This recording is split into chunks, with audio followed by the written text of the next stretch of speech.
안녕하세요. 오늘의 사연은 시누이 때문에 마음고생하시는 분이 보내주셨습니다. 시누이가 직장도 제대로 구하지 않고 계속 경제적 어려움을 주고 있다고 하시는데요. 대체 무슨 사연일지 지금부터 읽어보겠습니다. 안녕하십니까. 저는 올해로 결혼 4년 차인 여자입니다. 결혼한 지 4년 차고 남편이랑 알고 지낸 지는 7년이 조금 넘어요. 남편과의 사이는 지금까지도 원만한 편입니다. 종종 언성 높이며 싸우는 때도 있지만 그 이상 크게 싸우는 일 없이 지금까지 부부로 잘 지냈습니다. 그런데 남편의 여동생, 그러니까 시누이죠. 이 시누이 때문에 요즘 집안 꼴이 말이 아닙니다. 저랑 남편 사이가 결정적으로 벌어진다면 시누이 때문일 겁니다. 이 시누이라는 사람 남편보다 5살 연하입니다. 또 남편 집안의 막내이고요. 말 들어보면 어릴 때부터 남편 집안에서 귀여움을 독차지했다고 합니다. 지금도 가끔 남편이 농담처럼 시누이가 어릴 때 부모님 사랑 독차지해서 샘이 많이 났다고 해요. 그렇다고 남편이 시누이 싫어하는 건 아닙니다. 차라리 남편이 시누이를 싫어했다면 지금 상황은 벌어지지 않았을 테죠. 아무튼 몇 달 전까지만 해도 시누이와 그러려니 하고 지냈습니다. 이제 나이는 30인데 직장도 없이 백수로 사는 건 알았지만 시누이 인생에 관여하고픈 생각은 없었으니까요. 그런데 몇 달 전에 시누이가 불쑥 찾아온 겁니다. 여행 가방 하나 끌고 찾아온 모습이 지금도 잊혀지지 않네요. 예고도 없이 불쑥 찾아온 시누이 모습에 놀라 사정을 물었더니 과간이었습니다. 함께 살던 부모님이랑 크게 다투고 집을 나왔다는 겁니다.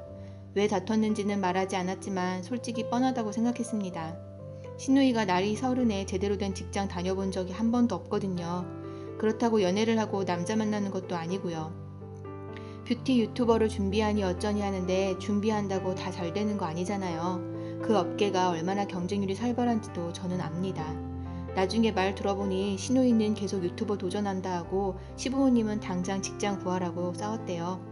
그래서 열받아서 그냥 가출한 거고요. 나이 30 먹고 부모님께 혼나고 가출이라니 참 한심하죠. 어쨌든 시누이가 며칠만 우리 집에 머무르겠다고 하는 겁니다. 남편은 선선히 그러라고 했지만 저는 예감이 좋지 않았어요. 어떤 사람인지 가출한 것만 봐도 답이 딱 나오는데 그런 사람을 집에 데려다 놔도 될까 싶었거든요. 그래도 시누이라고 강경하게 반대하진 않았는데 그게 정말 후회가 됩니다. 절대 우리 집에서 재우면 안 된다고 막았어야 했어요. 아무튼 그렇게 시작된 시누이와의 동거는 참 가관입니다.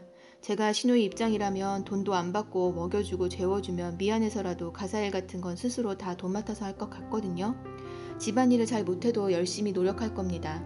어쨌든 마음가짐이 중요한 거니까요. 근데 시누이라는 인간은 집안일을 하나도 안 합니다. 밥 먹고 바로 눕지 않나, 그러다 좀 자고 밤에 또 자고 잠은 얼마나 많이 자는지. 사람이 하루 12시간은 자는 것 같아요. 솔직히 우리 집에 머물기 시작한 지 3일 정도가 지나니 벌써 화가 나는 겁니다. 우리 친척이 우리 집 들어와서 저렇게 행동하면 당장 내쫓았을 거거든요. 하지만 시누이고 남편이 기여하는 사람이라 함부로 말하기도 어려웠지요. 처음에는 남편 통해서 내보내 보려고 했습니다. 남편은 저처럼 심각하게 생각하진 않더군요. 제게 얼마나 가겠냐고 며칠만 참아보자고 했습니다. 그 며칠이 벌써 몇 달째입니다. 시누이 하는 짓은 조금도 나아지지 않았어요. 더 심해지면 심해졌습니다. 며칠 전에는 집안에 몇만 원 돈 놔둔 것으로 제멋대로 배달 음식까지 시켜 먹었습니다. 너무 화가 나서 시누이에게 크게 화를 냈습니다. 서로 말이 거칠어지다가 저도 모르게 기생충에 나오는 가족들처럼 염치 없는 사람이라고 말했습니다. 그 말을 듣더니 시누이가 엉엉 울더라고요. 나이 30에 어린애처럼 엉엉 우는 게 얼마나 꼴 같지 않은지요.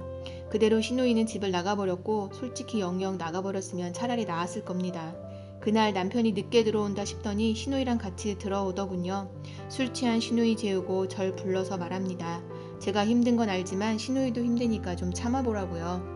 제가 너무 화가 나서 시누이 꼴 보고도 그런 말이 나오느냐고 저런 기생충을 집에 들여서 앞으로 어쩔 거냐고 막 그랬죠. 기생충 같은 인간을 기생충이라고 부르는 건데 그게 또 막말이라고 남편이 막 화를 내더군요. 저도 한치도 물러서지 않고 막 화를 내고 싸웠습니다. 그날 집안 물건 몇 개 안 깨진 게 신기할 정도입니다. 그날 이후 시누이는 물론 남편과도 서먹서먹합니다. 제가 일부러 시누이한테 감정을 다스리지 않고 그대로 보여주고 있어요. 볼 때도 막 노려보고 말할 일 있으면 빨리 나가라는 식으로 대하고 있습니다. 더는 시누이 앞에서 감정 소모하다가는 제가 제명에 못 살 것 같거든요.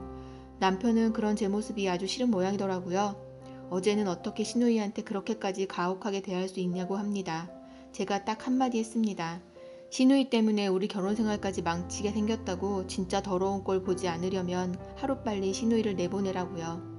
이 평지 풍파를 일으킨 주제에 여전히 시누이는 나갈 생각이 없나 봅니다. 참 기생충 같은 인간이지요.